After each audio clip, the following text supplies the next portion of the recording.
श्री स्वामी समर्थ मैत्रिणींनो, आज आपण इथे बघा प्रिंटेड कुर्ती आहे. ते अस्तरची कुर्ती आहे. अस्तरच्या कुर्तीचं कटिंग आपण इथे खूप सोप्या पद्धतीने पाहणार. अशा पद्धतीप्रमाणे तुम्ही कटिंग केला तर तुम्हाला काही अडचणी येणार नाहीत. तर इथे बघा ही मापे जी मी स्क्रीनवर दिलेली आहे, ही अंगावरून मापे गेलेली आहे. त्याच्यामध्ये मी 2-2 इंच जास्त म्हणजे वाढवलेलं आहे. 34, 36, 30, 32, 40, 42. पुढचा गळा 7 आहे, मागील गळा 8 आहे. त्या पद्धतीप्रमाणे शोल्डर आहे तर 15 इंच आणि बाही 4ची आहे आणि बाही घेर आपला आहे 13.5 इंच. अशा पद्धतीप्रमाणे ही मापे आहेत, कस्टमरचे मापे आहेत. प्रिंटेड कुर्ती आहे, खालचं मार्जिन आपण पकडायचं नाही आहे.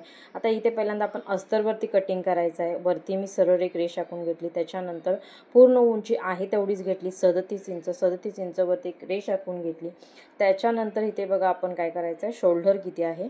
शोल्डर आपली आहे 15 इंच.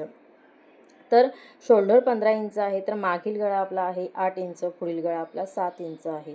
तर त्याच्यामध्ये मी -3 केलेला आहे आणि इथे घेतलेला आहे 12. 12चा निम्मा भाग किती होतो तर 6 इंच. 12चा निम्मा भाग किती होतो 6 इंच. तर दोन्ही गळे डीप असल्यानंतर 2 सूत कमी करून मी इथे 5.25 इंचवरती मार्किंग केलेलं आहे. बघा मैत्रिणींनो, 5.25 इंचवरती मुंडाखोली मी घेतलेली आहे 6 इंच. 6 इंचवरती मी एक रेष आखून घ्यायची आहे. त्याच्यानंतर काय करायचं आपल्याला, इथे 5.25 इंच मी इथं घेतलेलं आहे. खाली आपल्याला काय करायचं आहे, 0.5 इंच कमी करून आपण 5.5 इंचवरती एक मार्किंग करून ठेवलं. आता हे मार्किंग मी तुम्हाला नंतर मुंड्याचा आकार देताना व्यवस्थित समजावून सांगणार आहे. बघा त्याच्यानंतर आपण काय करायचं, वरती टेप ठेवायचा. 14 इंच येतं तिथे एक मार्किंग केलं आणि खाली आपण 21 इंचवरती आपण हे दोन्ही मार्किंगवरती आपण रेषा आखून घेतल्या. हे झालं आपला सीट घेर 21 इंचावरती आणि 14 इंचावरती आपण काय घेतलं, कमरेचा मार्किंग करायचं आहे. आता 6 इंच आपण घेतलेला आहे मुंडा खोली, 5.25 इंच शोल्डर घेतलेले. परत मी सांगतोय कारण की हेच तुम्ही लक्षात ठेवावं. आता अंगावरून मापे घेऊन मी तुम्हाला सांगितलं 2-2 इंचे वाढवून मी 36 छातीचा चौथा भाग टाकून घ्यायचा. त्याच्यापुढे 1.5 इंच शिलाई मार्जिन, कमरेचा चौथा भाग, त्याच्यापुढे 1.5 इंच शिलाई मार्जिन आणि स्वीट घेर आहे 10.5 इंच, त्याच्यापुढे 1.5 इंच शिलाई मार्जिन. अशा पद्धतीप्रमाणे मी हे मार्किंग करून घेतली पूर्णपणे. आता खाली सेम त्याच पद्धतीप्रमाणे आपण 12 इंच सीट घेरवरती मार्किंग केलं. तेच खाली आपल्याला 12 इंचवरती चेक करायचं. जर का तुम्हाला थोडासा खालचा घेर जास्त हवा असेल तर तुम्ही एखादा इंच खाली जास्त घेऊ शकता. अशा पद्धतीप्रमाणे आपण चेक करू शकतो. आता हे दोन्ही झालं. त्या पद्धतीप्रमाणे तिन्ही मार्किंग झालेले आहेत, सीट घेर, कंबर आणि आपल्या छातीचं. अशा पद्धतीप्रमाणे आता इथे तुम्ही म्हणत असाल अप्पर चेस्टचं वगैरे मार्किंग काही करायची गरज नाही. अशा पद्धतीप्रमाणे तुम्ही नॉर्मली ज्यावेळी कस्टमरचे माप घेता तर तुम्ही अशा पद्धतीप्रमाणे 3 मापे घ्यायची. शोल्डरचं माप घ्यायचं, पुढचा मागचा गळा घ्यायची, अशी मापे घ्यायची, लिहून ठेवायची. लिहून ठेवून झाल्यानंतर इथे बघा जसा मी व्हिडिओ केला आहे त्या पद्धतीप्रमाणे तुम्ही एकदा कटिंग करा. आता त्याच्यानंतर पाठीमागच्या मुंड्याचा आकार येण्यासाठी 1.5 इंचावरती मार्किंग केलं.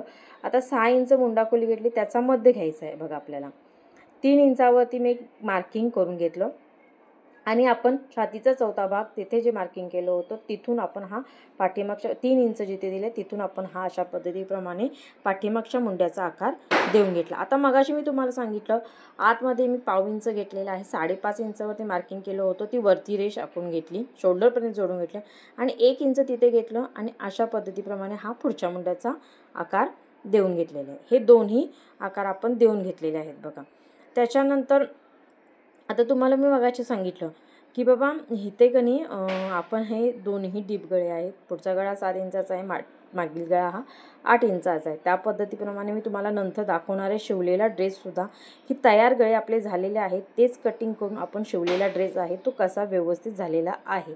जर तुम्ही दंडघेर मोजला असेल तर अशा पद्धतीप्रमाणे दंडघेर टाकून बघायचा, म्हणजे आपला चेक करून बघायचा, व्यवस्थित बघायचा आपला आलाय का. तेवढाच माझा इथे परफेक्ट आलेला आहे. त्या पद्धतीप्रमाणे मी चेक केला कारण अर्धा इंचवरती आपल्या शोल्डरमध्ये जोडण्यासाठी जाणार आहे.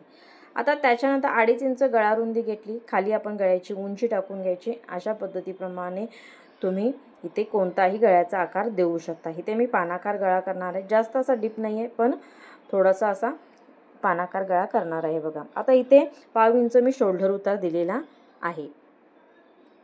कारण की बरोबर आपल्याला खांद्यापाशी आपल्याला परफेक्ट फिटिंग हवं असतं. त्या पद्धतीप्रमाणे कुर्तीचं कटिंग करताना शोल्डरमध्ये 1/2 इंच नेहमी लक्षात ठेवायचं. जर का जास्तच हेवी साईज असेल तर अर्धा इंच तुम्ही घ्यायचं. आता इथे आपली कमी साईज आहे 36-38 साईजला 1/2 इंचच घ्यायचं, जास्त पण घ्यायचं नाही आहे.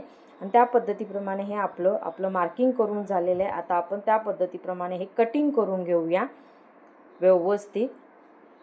दोन्ही भाग आपले पाठीमागचा आणि पुढचा भाग दोन्ही आपले कटिंग करून झालेले आहे.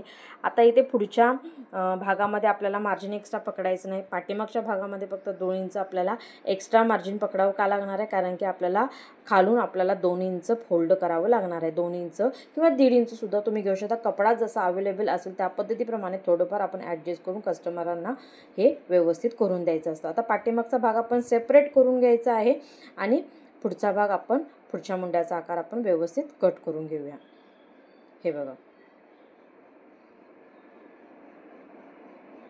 हे झालं.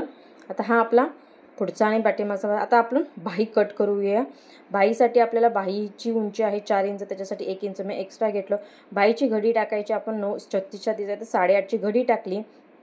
अशा पद्धतीप्रमाणे एक बॉक्स टाकून घेतला. वरून 2.5 इंचावर एक मार्किंग केलं आणि टेप तिरका पकडायचा. जेवढा आपला दंडघेर असेल त्याचा निम्मा दंडघेर पकडायचा आणि अशा पद्धतीने त्याच्या पुढे 1.5 इंच शिलाई मार्जिन पकडून आपण बाहीला हा आकार देऊन घ्यायचा. बाही घेर जेवढा असेल त्याच्या पुढे 1.5 इंच शिलाई मार्जिन पकडायचं आणि हा आपण बाहीचा पूर्णपणे कटिंग. हे बघा, तर त्याच्यानंतर 1 इंच आतमध्ये अशा पद्धतीप्रमाणे बाही घ्यायची.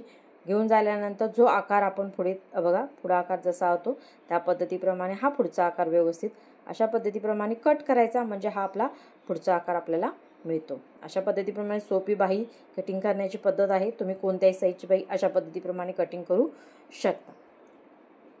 खूप सोपी पद्धत आहे मैत्रिणींनो. ही बाहीची कटिंगची परफेक्ट होते, मागे पुढे होत नाही, कमी जास्त पडत नाही आहे. तर अशा पद्धतीप्रमाणे बघा, वरती शोल्डर जोडण्यासाठी अर्धा इंच मी पकडलं आणि त्या पद्धतीप्रमाणे आपण हे कुर्तीचं हे प्रिंटेड कुर्ती आहे. तुम्हाला मग सांगितलं खाली ही फ्रील आहे बघा, त्याच्यासाठी खाली आपल्याला काही फोल्डिंग करावं लागणार नाही. वरती फक्त अर्धा इंच आपण शोल्डर जोडण्यासाठी एक्स्ट्रा मार्जिन पकडलेलं आहे त्या पद्धतीप्रमाणे.